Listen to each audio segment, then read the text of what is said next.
We've been looking at a lot of different fetish fluids lately. And today we're going to talk about a fetish fluid that is definitely a fluid, but it's not one that is produced by the human body itself.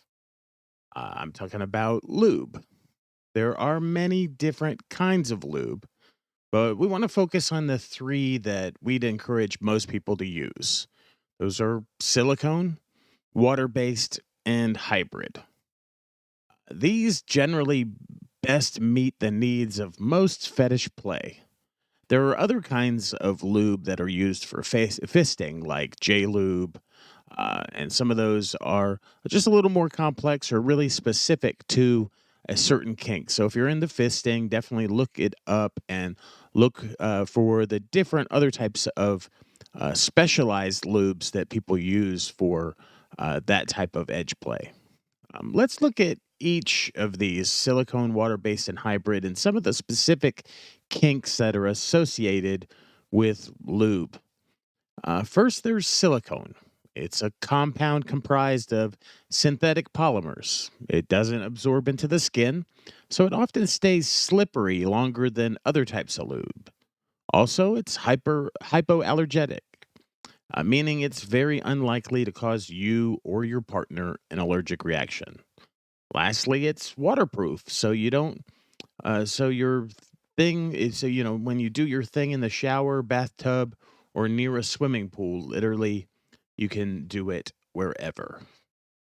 Silicone is great for general anal and or vaginal play like inserting penises, fingers, or glass or metal toys.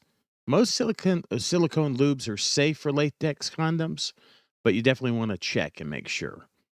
It's not great for silicone toys as it can cause a negative chemical reaction. It's great for using around any kink that uses water because, as we said earlier, it's waterproof. And it can be messy though. So I wouldn't suggest it for kinks where you typically use large quantities of lube unless you're uh, really preparing, putting down a drop cloth, something waterproof underneath you. Next is water based. And these lubricants are water soluble, meaning that yes, they contain water with a few other ingredient solutions. They absorb well into the skin and provide a generally natural wet feel.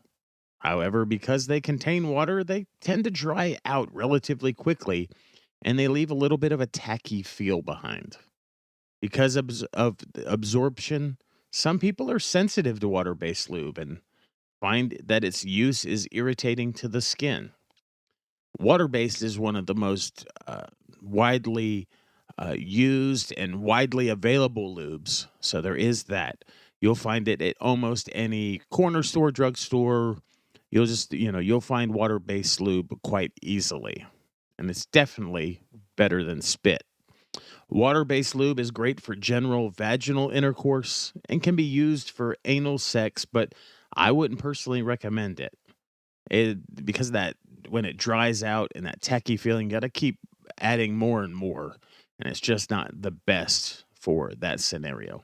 It's great for most kinks that use silicone based toys because it's safe for nearly all types of toys. But you definitely want to check your specific brand, check any warning labels that come on your toy or come with your toy just to make sure. When you spend a lot of money on toys, you want to make sure that the lube isn't going to break down or mess them up in any way. It's easy to clean, so it can be used in large quantities with less mess, like lube enema play, for instance. For urethral play, you generally use a type of water-based lube, but you use one that is sterile.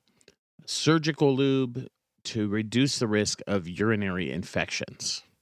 You also want to make sure you sterilize everything that's involved with anything that you're inserting into the body. Uh, Lastly, there's hybrid lube, which is a combination of water based and silicone. It's actually kind of a little bit newer than the other two, but it's growing in popularity. It's primarily water based and contains a smaller amount of silicone. This is the type that I use most often because They're versatile like water-based lubricants, but they're longer lasting and they don't dry out as fast. They're generally silicone toys safe because the amount of silicone is really small. You might want to perform a spot check on your toys though, just to be safe. Hybrids are great for vaginal intercourse and intercourse in general, and useful for nearly every kink that involves lube, except where you need your lube to be entirely waterproof. They're great for kinks like vaginal and anal fisting because they can be used in large quantities with less mess. Again, if you're into anal uh, fisting, there are specialty lubes and specialty things that people specific to that kink use, so you may want to check those out as well. A lot of those are not hybrids, they're more silicone, more oil based. And like I said, they are special just for that kink. You wouldn't necessarily want to use them everywhere for all purposes. For anal sex, most still prefer silicone over a hybrid. Hybrid lube can be used in lube enemas, but water based is generally more cost effective because water based lubes are generally cheaper. And if you're using a larger quantity, you don't really want any silicone in there. You want to be able to clean it up really easily. There are a lot of great brands. I like one brand called the Wet brand. They just have a lot of really great um, types of lube, and they come in larger quantities, and they're high quality, and they're not super expensive. I'll try to put a link in the description to the Wet brand of lubes. A staple of most modern porn is the big globby cum shot, and we said these this we talked a little bit about this in our episode on the fetish fluid of cum uh, and semen, but the giant payoff end, and many of the loads appear so massive that they seem unreal, and that's because they are. It's more reliable than counting on male talent, and so they're able to get the right amount of cum, the right amount of placement, and it means the producer can shoot, cum shot stills before or after the actual scene. And similar tactics are used for cream pie and cum play fetish films. So if your real life cum play doesn't really match up with what you see on the screen, don't really be discouraged because some producers use the facial soap Cetaphil, but mostly they use a creamy white lube, and there's several different varieties, several different kinds. You can grab yourself something like the Uber Silk Cum Lube. I'll put a link to that as well. And next month, we're going to be partnering with the BDSM Education Group to bring a series called Exercises of Sex Magic. This is a very diversified, spiritual, not really religious, um, just a very spiritual kind of spiritual BDSM type series. And as just kind of a little sneak preview to that series, I wanted to talk about and give you some magical lube recipes. Uh, I want to give you a little sneak peek into, this type of working using lube as a magical tool.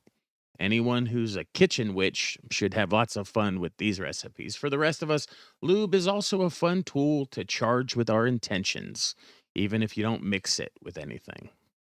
So, if you're going to be using magical lube or lube as um, for a magical working, you'll want to use this lube with latex, or if you're using this lube with latex, a water-based lubricant will be the base.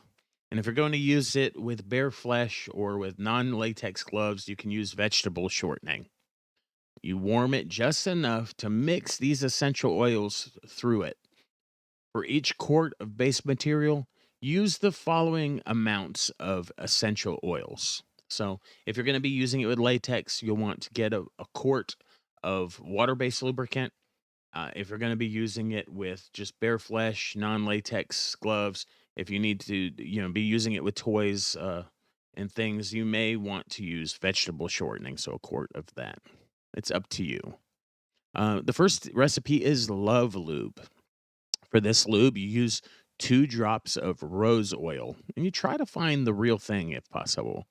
1 drop of apple blossom oil, 1 drop of violet oil, and 1 drop of ylang ylang oil.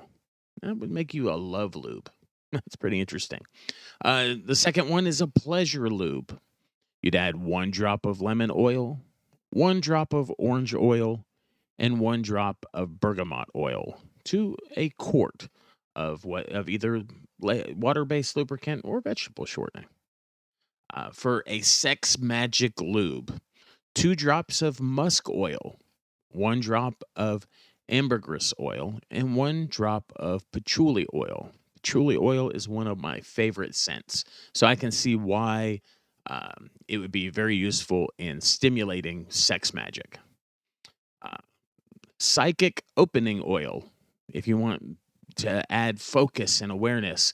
If you're using lube as part of a scene where you're doing slave movements or slave positions, and you want your slave to really be able to focus, maybe psychic opening lube would be appropriate for a scene like that. With a quart of either water-based or vegetable shortening, you add 2 drops of rosemary oil, 1 drop of cypress oil, and 1 drop of sandalwood oil.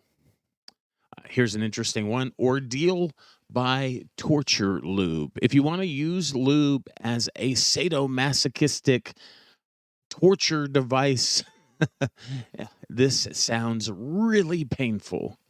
To a quart of either vegetable oil or water-based lubricant, add 1 drop of cinnamon oil, 1 drop of peppermint oil, and a sprinkle of a little or a lot, depending on how sadomasochistic you are and how much of a sadist and how much of a pain slut you're dealing with, sprinkle of cayenne powder. Listen next month for that series, that ongoing series, the exercises of Sex Magick.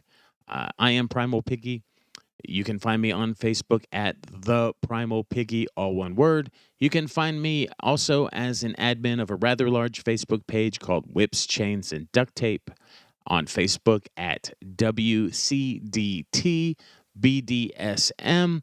You can find us as well on the web at www.bdsmunited.com. Lastly, if you're listening on your favorite platform, please subscribe to us so that you're always notified of the latest podcast. They are generally almost every day, maybe sometimes a day or two.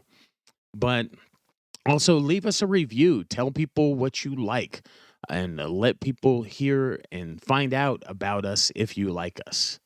Thank you for listening.